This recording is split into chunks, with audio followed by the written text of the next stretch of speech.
Assalamualaikum warahmatullahi wabarakatuh dan salam Malaysia Madani. Saya Nur Arisa Batrisha binti Muhammad Noor, wartawan TV PSS SK Melimau. Di belakang saya ini adalah lintas langsung ceramah cegah buli dan gangguan seksual. Mari sama-sama kita saksikan. Untuk belajar menjadi manusia yang lebih baik. Ingat satu perkara. Betul tak? Betul. Ada kes sebab apa? Jenayah visual seksual di internet. Kena tangkap. Assalamualaikum warahmatullahi wabarakatuh dan salam Malaysia Madani.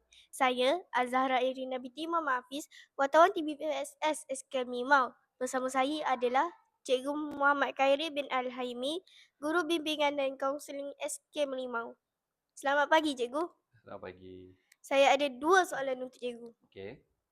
Soalan pertama, apakah akibat yang berlaku sekiranya seorang pelajar menjadi mangsa buli?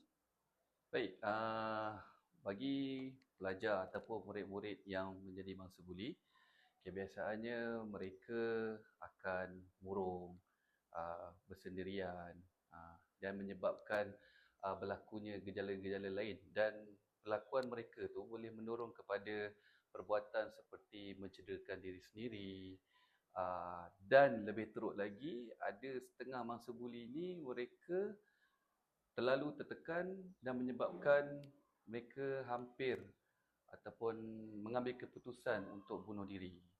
Itulah yang terjadi kepada kebanyakannya mangsa buli.